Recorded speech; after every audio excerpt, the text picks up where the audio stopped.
За сайн байцгаана уу? За өнөөдрийн хичээлийг эхлүүлье. Тэгэхээр өнгөрсөн хичээл дээр үзсэн бид нэр хувьсгал гэдэг хичээлийг үзсэн. Өнөөдөр бид нэр өвөгдлийн төрөл гэдэг хичээлийг үзэж байна. За энэ хоёроор мөнхийн хооронд хамтдаа явдаг ойлголтууд. За өвөгдлийн төрөл гэдэг энэ зүйл одоо компьютерийн шинжилгээ ухаанд бол хамгийн суур бөгөөд үргэлж ашиглагддаг хэрэглээ маш өндөртэй тийм зүйл байх нэ. За тэгэхээр яг л өмнөх хичээлийн жишээ int a нь бол 1-тэй тэнцүү, int b нь бол 2-тэй тэнцүү, int sum нь бол a дээр нэмэх нь b-тэй тэнцүү гэдэг ийм жишээ авсан. За тэгэхээр ерөнхийдөө бол яг өнгөрсөн хичээл дээр хэлсэн шүү дээ, тэ нэг sub байгаа гэд. Ийм sub байгаа. Энэ савн дээр нэр өгөхдөө хэдүүлээ а гэдэг нэр өгөөд дотор нь утга хадгалагдаад ганцхан ширхэх гэж утга хадгалагдаж болно гэсэн шүү дээ. 1 гэдэг утга хадгалагдаж болно. За мөн b гэдэг sub байна. Тэрэн дээр ямар нэг утга хадгалахдаа 2 гэдэг утга хадгалж болно. b гэдэг нэртэй сав доторхыг нэгэд харангууд 2 гэдэг утга байдаг. Тэ ганцхан ширхэх утга хадгалж болно. За тэнгууд хоёр хэдүүлээ мэдээж дахиад int sum гэдэг утга байна. За ийм хэдүүр нь хувьсгч байна. Энэ бол A, B-гийн нийлбэр гэхээр A-гийн доторхыг нээж харсаа 1 гэдэг утга байна. B-гийн доторхыг нээж харсаа 2 гэдэг утга байна. Энэ хоёрын нийлбэр гэхээр 3 гэдэг утгыг хэдүүлээ sum гэдэг одоо энэ sub дотор хадгалж болох нэ. За тэгэхээр хэдүүлэнд нэг асуулт байгаад байгаа шүү дээ. Энэ урд нь бичиж байгаа энэ int гэдэг яг юу гэсэн үг юм бэ? Ямар утгатай түлхүүр үг юм бэ гэдэг тийм асуулт хэдүүлэнд байгаад байгаа. Тэгэхээр тэр асуултын өнөөдөр эргэлзээг тайлах гэж энэ хичээлийг орж байна. Тэгэхээр тэр нь бол өвөгдлийн төрөл байх нь. Ямар нэгэн тэр тооны тэр хувьсгчийн ямар төрлийн юм бэ гэдгийг нь юу яах харуулах. За тэгэхээр би энийг юугаар зөвөрлөх дуртай вэ гэхээр ерөнхийдөө энэ савны хэлбэрээр зөвөрлөх дуртай. Хэдүүлээ int гэдэг савыг хэдүүлээ дөрвөлжин гэж юу ячээ. За int гэдэг төрөл нь ямар төрөл юм бэ гэдгийг хэдүүлээ энэ юунаас харъя ста. Int гэдэг нь бол ерөнхийдөө бүхэл тоон төрөл байх нь байна. За ерөн бүхэл тоо гэхээр одоо хасах одоо 2,147,483,648-аас 2,147,483,647 гэдэг тоо хүртэл энэ бүх тоог хэдүүлээ int дотор хадгалж болох нэ. Энэ sub дотор, энэ дөрвөлжин sub дотор хэдүүлээ энэ баг тооноос энэ их тоо хүртэл бүх тоог хэдүүлээ хадгалж болох нь байна. Int гэдэг энэ sub бол багтааж чаднаа гэсэн үг байх нь байна. За гэхдээ зөвхөн int гэдэг юу байд юм уу гэвэл зөвхөн int гэдэг өвөгдлийн төрөл байд юм уу гэвэл үгүй. Бидний char гэдэг өвөгдлийн төрөл байгаа. Char гэдэг нь юу вэ гэвэл тэмдэгтүүдийг хадгалдаг өвөгдлийн төрөл. Тэмдэгтүүд гэдэг нь юу юм бэ гэхээр одоо бидний keyboard-д одоо доошоогоо keyboard руугаа харуул биднэрт 1 гэдэг тоо байна, 2 гэдэг тоо байна, q гэдэг үсэг байна. За магадгүй at гэдэг одоо тэр тэмдэгт байна тий. Анхааруулгын тэмдэг байна. Тэргээд бүхий л одоо таны keyboard дээр харагдаж байгаа тэр бүхий л товчруурн дээр байгаа тэр одоо нэг ширхэг тэмдэгтийг хэдүүлээ char дээр хадгалж болох нь. Одоо чинь A, B гэдэг тэр хоёрыг хоёулангийн char дээр хадгалж болохгүй байх нь шүү дээ. Нэг л ширхгийг хадгалах хэрэгтэй. За тэгэхээр хэдүүлээ char-ыг юу гэд бодчих.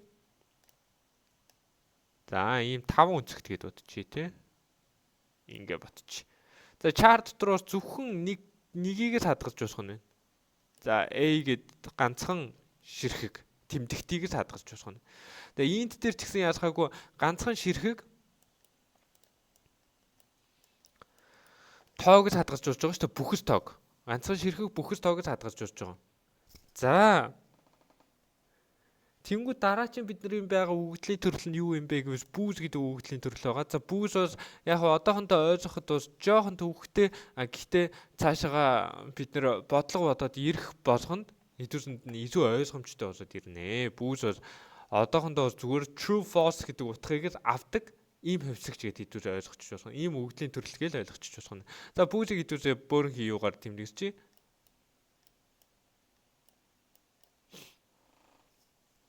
За тэгэхээр хэдүүлээ бодож үзээ та booz бол зөвхөн true false гэдэг утгыг л авах юм байна. Char бол зөвхөн тэмдэгтүүдийг л авах юм байна. Тэ нэг ширхэг тэмдэгтүүдийг л авах юм байна хэдүүлэн. За int бол бүхэл тоог л авна. За гэхдээ бүхэл тоо дундаа хамгийн анхаарах хэрэгтэй хасах 2 тэрбум 147 сая 483-аас 83648-аас 2 тэрбум 147 сая 483,647 хүртэл энэ утгуудыг авч чадах нь байна. За тэгвэл хэдүүсээ нэг асуулт байна л да тий. Одоо чарын ийм утгыг int дээр юм уу бүүл дээр хадгалж усах юм уу? За хариулт бол үгүй. Яг a гэдэг энэ тэмдэгт int дээрөө a-рээ хадгалагдахгүй. Мэдээж int-ээр хадгалагдана. Тоо олж хадгалагдана гэсэн үг. За бүүл дээр бол бүр ингэж юу яаж босхгүй. Энэ утгыг бол өгж бол босхгүй. Яг char дээр char-ыг, int дээр int-ийг бүүл дээр бүүлийг. Яагаад гэвэл компьютер та бидний бодож байгаа шиг тийм ухаантай биш байгаа нь. Хэдүүл заавал тэрийг хэлж өгөх хэрэгтэй. За ялангуяа C++ гэдэг хэлэн дээр бол бид нэр заавал тэр өгөгдлийн төрлийг нь хэлж өгөх хэрэгтэй. За наадах чинь ийм өгөгдлийн төрөлтэй хувьсгч юу. Бид нэр ийм өгөгдлийг бид нэр энэ хувьсгч дотор хадгалнаа гэдэг ч юм уу те. За дараагийн бидний хоёр өгөгдлийн төрөл байгаа нь болохоор float, double гэдэг хоёр төрөл. Энэ хоёр яадаг вэ гэвэл ботторхой тог хадгалдаг өгөгдлийн төрлүүд байгаа. За float double хоёроо ботторхой тог хадгалсан. За гэхдээ ялгаа нь юу юм бэ гэвэл яг энэ float-оор 4 баййтыг ашигладаг. Double бол 8 баййтыг ашигладаг. За бид нэр хэрвээ тоогоо илүү бага тоо гэдгийг мэдж байгаа float-ыг ашигласан дээр байна шүү дээ. Яагаад гэвэл memory талдаа тий одоо тэр санах хой талдаа биднэрт илүү сайн байх нь бол float байх нь. За double бол илүү том одоо юу тог хадгалахад ашиглах нь байна. Ботторхой тог хадгалахад ашиглах нь. За тэгэхээр хэдүүсээ float-ыг 300-аар юу яачи. За double-ыг хэдүүсээ 6 өнцгтөр юу яачаа. Тэ. За энэ бол float.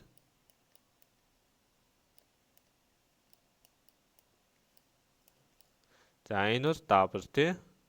За энэ хоёр дээр бол хэдүүсээ юу яах нь байна.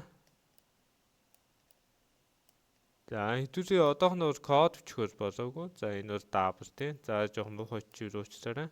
За double.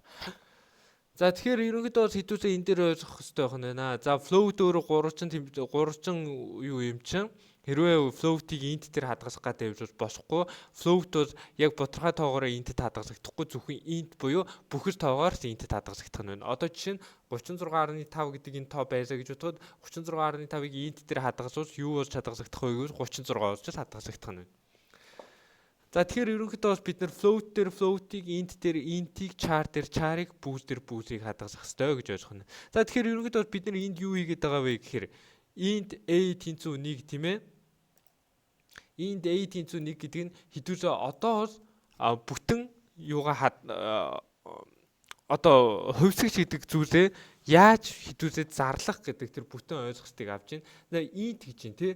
Int гэж байгаа юм чи компьютер шууд цаанаас ойлгох нь. Int байгаа юм чи ийм одоо хэлбэртэй сав юм биш үү. За дараа нь a гэж энэ a гэдэг бол нэр тийм ээ. Тэгэхээр a гэдэг нэртэй сав юм байна. Тэнцүү 1 гинэ. Тэгэхээр энэ сав дотор ямар утга агуулгадах юм бэ гэхээр 1 гэдэг утга агуулгадах нэ. За хэдүүлэн магадгүй char a тэнцүү a гэдэг утга байсан байж болно шүү дээ. За char a тэнцүү 1 тийм ээ. Ийм одоо хэдүүлээ юуг зарлаа. За энэ дээр бас юу байх хэвээр. За ийм хувьсгчийг хэдүүлээ зарлаа. Тийм учраас компьютер уншихтаа за char гэж байгаа юм байна. Тийм учраас одоо савны хэлбэр бол ийм байх юм байна тий. Хэдүүлэнд нь 5 өнцгт байх юм байна.